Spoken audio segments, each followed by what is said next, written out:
बिहार में अब deputy CM के सरकारी बंगले को लेकर सियासी घमासान मच गया है। तेजस्वी यादव डिप्टी सीएम के रूप में जिस बंगले में रहते थे वो अब सम्राट चौधरी को अलाउट हुआ है, लेकिन बीजेपी ने आरोप लगाया कि तेजस्वी ने सरकारी बंगला खाली किया है तो यहाँ का सामान भी साथ लेकर चले गए।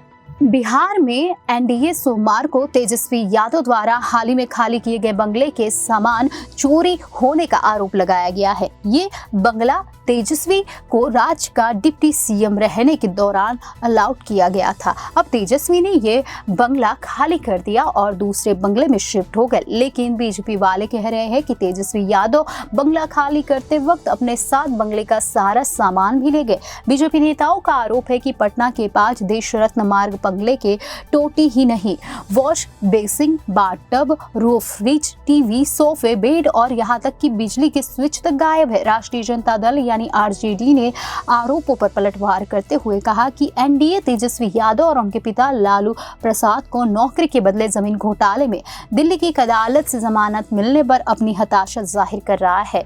मुख्यमंत्री नीतीश कुमार की सरकारी आवास के ठीक बगल में स्थित ये विशाल बंगला अब वर्तमान उप मुख्यमंत्री और वरिष्ठ भाजपा नेता सम्राट चौधरी को अलाउट किया गया है, जो कुछ ही दिनों में इस बंगले में रह सकते हैं। प्रदेश भाजपा मीडिया प्रभारी दानिश इकबाल ने संवाददाताओं से कहा कि हम 5 देश रत्न मार्ग का निरीक्षण कर रहे हैं ताकि हमारे नेता के आने से पहले जरूरी काम किए जा सके। हम बहुत सारी चीजें गायब देखकर हैरान है। जाहिर है कि पहले इस बंगले में रहे लोग इन सामानों को अपने साथ ले गए। इकबाल ने कहा है कि गायब हुई चीजों में आवास में बनाए गए बैडमिंटन कोर्ट की एक महंगी चटाई, एक सोफा सेट, एक एयर कंडीशनर, एक हाइड्रोक्लिक बिस्तर, एक वॉश बेसिन और पानी के कई नल भी शामिल हैं। उन्होंने कहा कि आवश्यक कार्रवाई के लिए विवरण भवन निर्माण विभाग के साथ शेयर किया गया, जिसके पास मंत्रियों के बंगलों के रखरखाव का जिम्मा है। जेडीयू के प्रवक्ता नीरज कुमार ने सहयोगी दल भाजपा के आरोपों पर प्रतिक्रिया व्यक्त करते हुए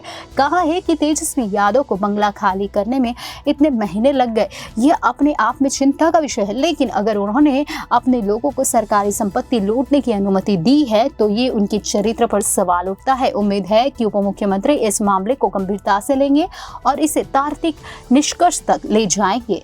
राजद प्रवक्ता शक्ति यादव ने आरोपों को खारिज किया और कहा कि एनडीए तेजस्वी यादव और उनके पिता लालू प्रसाद को नौकरी के बदले जमीन घोटालों में दिल्ली की एक अदालत से जमानत मिलने पर अपनी हताशा जाहिर कर रहा है। उन्होंने आरोप लगाया कि केंद्र में सत्तारूढ़ भाजपा के इशारे पर ईडी और सीबीआई ने हमारे नेताओं को बहुत परेशान किया। अब जब एनडीए को अपनी करतूतों की वजह से शर्मसार होना पड़ा है तो उनके नेता बेबुनियाद आरोप लगा रहे हैं। उन्होंने भवन निर्माण विभाग को आवास में रखे सामानों की सूची पेश करने की चुनौती दी और दावा किया कि हमने उस समय के वीडियो शूट किए थे अब जब हमारे नेता तेजस्वी परिसर खाली कर रहे थे। अगर ऐसी हरकतें बंद नहीं हुई तो हम वीडियो सार्वजनिक कर देंगे। सरकारी बंगले से सामान गायब होने के आरोपों के बीच केंद्रीय मंत्री गिरिराज सिंह ने सोमवार को बंगले पर खर्च की गई राशि की जांच की मांग की। बिहार के बेगूसराय निर्वाचन क्षेत्र का प्रतिनिधित्व करने वाले सिंह ने कहा कि राजनीतिक पद पर बैठे व्यक्ति के लिए इस तरह का घटियापन उचित नहीं। तेजस्वी यादव के बंगले पर कितनी रकम खर्च हुई इसकी जांच के लिए एक जांच समिति बनाई जानी चाहिए और मामला दर्ज किया जाना चाहिए। बिहार में एनडीए ने सोमवार को तेजस्वी यादव द्वारा हाल ही में खाली किए गए बंगले में सामान चोरी होने का आरोप लगाया, जिसके बाद गिरिराज का बयान आया है।